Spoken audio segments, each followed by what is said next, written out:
మందు చేయంగా చాలా సంసారాలు ఆగమవుతున్నాయి, ఎన్నో కుటుంబాలు రోడ్డు పాలవుతున్నాయి. అయినా కూడా ఆ మందు మీద వచ్చే ఆమ్దాని కోసం సర్కార్లు మాత్రం అసలు వెనుకకు తగ్గుతూనే లేవు. ఏటేటా మందు అమ్మకాలు పెరిగేటట్టు ఎత్తున్నాయి. కానీ సర్కారు ఆలోచనకు గండి కొట్టే ఉపాయం చేసిండ్రు ఈ ఊరోళ్ళు. మరి వాళ్ళు ఏం చేసిండ్రో మీ కళ్ళతో మీరే చూడుండ్రి.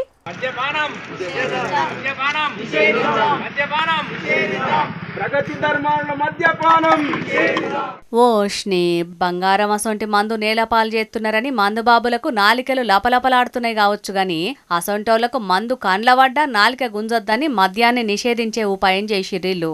మెదక్ జిల్లా రామాయంపేట మండలం ప్రగతి ధర్మారం ఊళ్ళ ముచ్చటిది. ఆ ఊరోళ్ళంతా కలిసి ఏకగ్రీవంగా మద్యం నిషేధిస్తున్నట్టు తీర్మానం చేసుకున్నారు. 16వ తేదీ ఉదయం నుంచి మద్యపానం పూర్తి స్థాయిలో నిషేధించాలి, అమ్మకూడదు. ఈ తీర్మానం ఉల్లంఘించిన వారికి ₹50,000 జరిమానా విధించబడింది. అమ్మిన వారి పేర్లు చెప్పిన వారికి, ఎవరైనా అమ్మితే వాళ్ళు చెప్పిన వాళ్ళకి ₹10,000 బహుమతి ఇస్తారు. అలాగే గ్రామంలోని కిరాణా షాపులు 18 ఏళ్లలో పిల్లలకు ఎవరు కూడా సిగరెట్లు, గంజాయి, గుట్కా, పాన్ మసాలాలు కూడా అమ్మరాదు. ఈ నిర్ణయంకి వ్యతిరేకంగా అమ్మిన వారికి ₹5,000 జరిమానా విధించబడింది. పైన తెలిపిన పేర్లు అంటే ఎవరైనా పలానా వాళ్ళు అమ్ముతున్నారు వాళ్ళ పేర్లు చెప్పిన వారి గోప్యంగా ఉంచుకుంటారు. ఇన్నర్ కదా, ఆ ఊళ్ళో ఎవ్వరు మందు అమ్మినా 50,000 జరిమానా ఎత్తారట. అట్లనే ఎవరన్నా మందు కొన్నా కూడా 10,000 జరిమానా ఎత్తారట. ఇక అట్లనే 18 ఏళ్ల లోపున్న పిల్లలకు గుట్కాలు, పాన్పరాగులు, సిగరెట్లు అమ్మినా కూడా ₹5,000 జరిమానా ఎత్తమని ఊరంతా కలిసి తీర్మానం చేసిర్రు. ఇట్లా కట్టుదిట్టం చేసి రాబోయే కొద్ది రోజులలోనే మా ఊరిని ఆరోగ్యవంతమైన ఆదర్శవంతమైన ఊరిగా తీర్చిదిద్దుతాం అంటున్నారు అక్కడి జనాలు. సర్కార్ చేయాల్సిన పనిని అక్కడి జనాలే ముంగటేసుకున్నారు. మరి కాదానుల్లా ఎక్సైజ్ అండ్ ప్రొహిబిషన్ అని పేర్లనే ఉంటది గాని అసలు ప్రొహిబిషన్ చేసింది లేదు. ఉల్టా మందు అమ్మకాలు పెంచేందుకు ఎంత చేయాలనో అంతకంటే ఎక్కువనే చేస్తున్నారు చాలా మంది ఆబ్కారీ అధికారులు. వాళ్ళైనా ఏం చేస్తారు చెప్పుర్రి. సర్కారు పెద్దలే మందు అమ్మకాలు పెంచాలని టార్గెట్ల మీద టార్గెట్లు పెట్టబట్టే. గట్లయినాక ఇంకా మందమ్ముడు ఎక్కడ తక్కువ అవుతుంది. కానీ జనాలే స్వచ్ఛందంగా గీ ఊరోళ్ళ లెక్క మద్యం మీద నిషేధం పెట్టుకొని ఊర్లల్లో తాగుడు బంద్ పెట్టించే కార్యాలు చేస్తే మంచిగుంటది. మరి ఇంకెందుకు ఆలస్యం, మీరు కూడా మందులేని ఊర్లుగా మార్చేటందుకు నడుం కట్టుర్రి. మీ ఊర్లను కూడా గొప్పగా తీర్చిదిద్దుకోర్రి, సరేనా? ఆహా ఏమి రుచి అనరామై మరచి, రోజు తిన్నా మరి మోజే తీరనిది, తాజా కూరలలో రాజా ఎవరండి, ఇంకా చెప్పాలా వంకాయేనండి. వార్తలు చెప్పే శకుంతల పాటలు పాడుతుందేందమ్మో అని పరిశాన్ కాకుండ్రుల్లా, ఇది వంకాయ వార్తే. ఓ జయంతన్న, ఇక వీడియో ఈడివే నువ్వు. పేరుకు కూరగాయలల్లా రారాజు అంటాం వంకాయలను గాని వంకాయలంటే ఉంటే బెత్తడుంటాయి, లేదంటే జానడుంటాయి. అది కాకుంటే గుండ్రంగా చిన్నపాటి బంతి లెక్కనే ఉంటాయి. గాని గీ వంకాయ చెట్టున్న వంకాయలను చూడుర్రే, మూరెడికింత ఎక్కువనే పెరిగినాయి. అరే మునక్కాయల లెక్కనే బగ్గ పొడిగే ఉన్నాయి కదా వంకాయలు. చెట్టు కూడా ఏపుగా పెరిగింది, షీడగీడ ఏది లేకుండా. మరి అన్న ఎడవాటుకొచ్చినవే గీ ఇత్తనాలు, ఏం బ్రీడ్ ఇది, అసలు ఏంది దీని కథ జర చెప్పు. నా పేరు వచ్చేసి కోడి వెంకటేష్. ఈ వంకాయ విత్తనం అనేది నేను మా అక్క వాళ్ళ ఊరికి వెళ్ళినప్పుడు ఈ విత్తనం అనేది చూసిన. చాలా పొడుగుండడం వల్ల ఎందుకో దాన్ని విత్తనం అనేది మన ఊళ్ళో పెట్టాలన్న ఆశ కొద్దీ ఒక ఎండిపోయిన వంకాయ విత్తనం తీసుకొచ్చి నాటేశాను. బాగా పెట్టినాక మినిమం ఒక నెల రోజులనే బాగా ఎత్తు బాగా పెరిగిపోవడం అయింది. కాయలతో మినిమం ఒక 20-30 కాయలు కాసినాయి. వీటిని చూస్తా అంటే అద్భుతంగా అనిపిస్తుంది. నిజమే, గీ ఇత్తనాలతోటి వంకాయ తోట పెడితే రైతులకు గట్టి లాభమే ఉండేటట్టున్నది కదా. మైబాద్ జిల్లా కేసముద్రం ఊరు కోడి వెంకటేష్ అనే గీ అన్నది. మొన్నీ నడమనే అక్కింటి పోతే వాళ్ళింటికాడ చూసి తెచ్చి నాటిండట వంకాయ ఇత్తనం.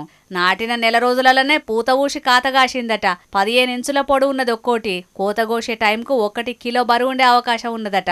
ఇక గిదే ముచ్చట మీద శాస్త్రవేత్తలను అడిగితే జన్యు మార్పులు చేయంగా కొన్ని కాయలు గిట్ల పెరుగుతాయన్నట్టు చెప్తున్నారు.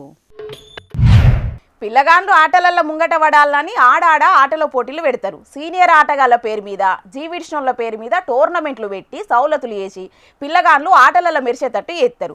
అట్లనే గీడ కూడా కొందరు క్రికెట్ పోటీలు పెట్టిండ్రు.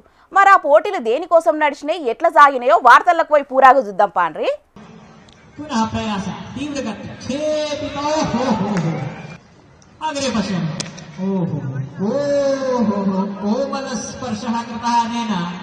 వారెవ్వా, ఆ కామెంటరీ, ఆ కట్టుబాట్లు, ఆటగాళ్ళ పంచకట్లు మామూలుగా లేవు కదా. ఇయాల రేపు ఏ ఆటలు ఆడాలన్నా డ్రెస్ కోడ్ అన్నట్టే చాలా మంది ట్రాక్ ప్యాంట్లు, టీషర్ట్లు వేసుకుని గ్రౌండ్ లో దిగుతున్నారు. అసొంటోళ్లను నిత్యం చూస్తూనే ఉన్నాం.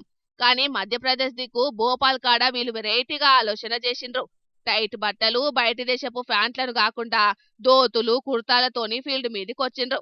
బ్యాట్స్మెన్లు, కీపర్, బౌలర్, ఫీల్డర్లు, ఆఖరికి ఎంపైర్లు, కామెంటరీ ఇచ్చేటోళ్ళు కూడా దోతులు కట్టుకునే పిచ్చి మీదకి వచ్చిండ్రు.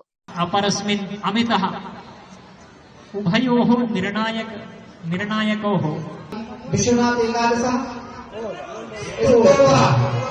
Fantastic bowling, mind blowing catch అనుకుంటా నోరు తిరగని భాషల లైవ్ కామెంటరీతోని తిప్పలు పడకుండా సంస్కృత భాషనుగా పడే పండ్ల పడ్డారు.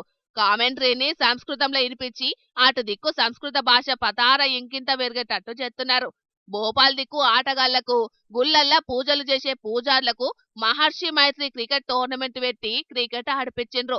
పంచకట్టుల యూత్ పొలగాండ్లయితే మెరిసిపోయిండ్రు. మన సంస్కృతి సాంప్రదాయాల ఇల్వ దునియాకు తెలవాలని ఇట్లా చేసిండ్రట. ఇక ఇచ్చంత్రాల మ్యాచ్లను చూసేటందుకు వాటి దిక్కోళ్ళు గ్రౌండ్లకు లైన్లు కట్టిండ్రు.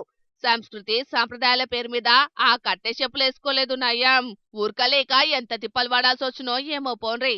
సంస్కృత భాషను ఆప్షనల్ భాషగా పెట్టుకున్న ఈ జమానాల ఇంకా భాష కోసం కట్టుబాట్ల కోసం తాపత్రయపడుతున్నారంటే వీళ్ళని ఎంత తారీఫ్ చేసినా తక్కువే పోన్రి.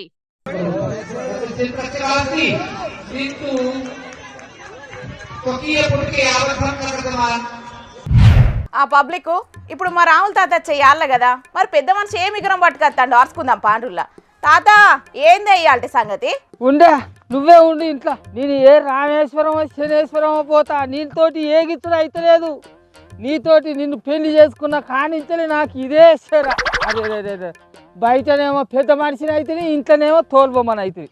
ఇక నువ్వే ఉండు, నేను పోతానా రాజ్యాలు పట్టుకొని ఇక పోతాడట. అగ్గో ఏమైందే తాత, గా చేన్లు శెల్కలు పట్టుకొని పోతున్నావు ఎందుకు? ఏమైంది? ఎవలేమన్నారు? అవ్వో వచ్చింది తిప్పులాడి. ఏమైంది ఎవలేమన్నారు అని తిప్పులాడుతాంది వీడికి వచ్చి. మీ ఆడోళ్ళంతా ఇంతే నమ్మో. నేను ఎవ్వరు నమ్మను, ఎవ్వరకు ఏమైంది అనేది చెప్పను. కడుపు దించుకుంటే కాళ్ళ మీద పడుతుంది. ఏమని చెప్పుకోను, నా ఇజ్జత్ నాకే పోతుంది. నేను చెప్పను, పోతాను నేను రాజ్యాలు పట్టుకోను. ఏ రేవు తక్కువ ముసలోడా, ఏమైనా మొగన్ మీద అలిగిన పెళ్ళాం కదా గులిగినట్టు గులుగుతా అంటావు. ఇంతకు ముచ్చటేందో చక్కగా చెప్పు. ఓ ఏమని చెప్పనే, మీ బాబమ్మతోటి ఏగియలేక నేను రాజ్యాలు పట్టుకొని పోతానే అంచనా. అది పొద్దుల్ల కూలికి పోయి అచ్చటాల కాట. నేను ఇల్లు ఉడవలేదు అనుకొని చీపురు గట్ట మారేసి కొడతా. అదే నన్ను మొగని కొడుతుంది ఏమోతన్నా. ఏమో కొట్టుడికి వచ్చింది. నువ్వు ఇంత అసలుకే ఉండద్దు, నువ్వు ఇంత నుంచి బయటికి వెళ్ళు, నువ్వు ఎట్లా వీకు అని వెళ్ళగొచ్చింది అంచనా. మరి నువ్వైనా ఏం చేస్తావు ముసలోడా? పొద్దెల్లాది కూలికి పోయి వచ్చినప్పుడు ఇంటి పనులలో ఇంత ఆసర కావా? ఇంటికాడ రికా ఉండి ఏ మావులో చేస్తాను? అవో గుడ్ల గూబ కండ్లు వేసుకొని నువ్వు ఇంత సాలు చెప్పొస్తానవా? సతి పిండిలో సల్ల కలుపుకొని తాగిందా నువ్వు? అయినా మిమ్మల్ని అంటే ఏమొస్తుంది, మీ ఆడవాళ్ళంతా ఇంతేనే.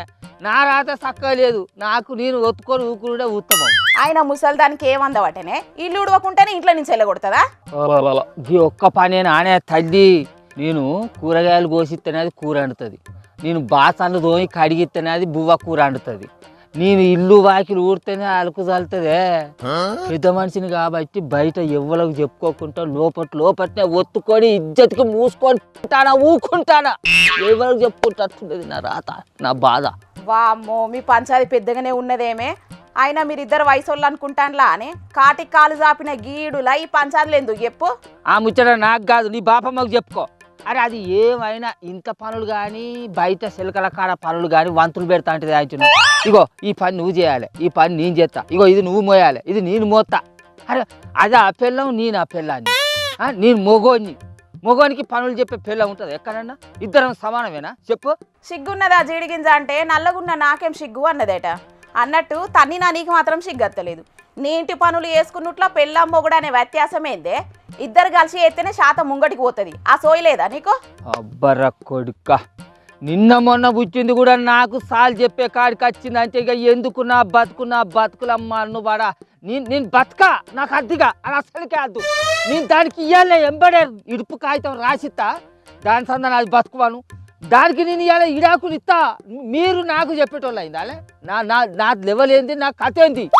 వద్దు, అది నా ఇంట్లో ఉండద్దు, నేను అసలే ఉండదు దాంతో. ఏవుకో అంత తక్కువ ముసలోడా. మనవలు మనవరాలకు పెళ్లి చేసే గీడులా మీరిద్దరు విడాకులు తీసుకుంటామని మాట్లాడేందుకు సిగ్గు అనిపించలేదా? లేదు, నాకు సిగ్గు శరం ఇజ్జతి ఈనం ఏది లేదు. నేను పెద్ద మనిషిని. నేను రోడ్ల మీద పెగ్గెలు కొట్టుకుంటే తిరుగుతా అంట వచ్చిన బలాదూరుగా. ముసలిదానికి ఎందుకు? అరే నేను ఊళ్ళే వార్డు నెంబర్గా పనిచేసినోడిని. పెద్ద మనిషితనం తోటి పోయి పంచాయతీలు చేస్తా అంట. ముసలిదానికి ఎందుకు? దానికి అవసరం లేని విషయాలలో ఎందుకు ఏలు పెడుతుంది? నాకు పనులు చెప్పే అంటాడు దాని. అది నాకు పనులు ఎందుకు చెప్తా? అది వద్దు, నాకు అసలే అద్దాది.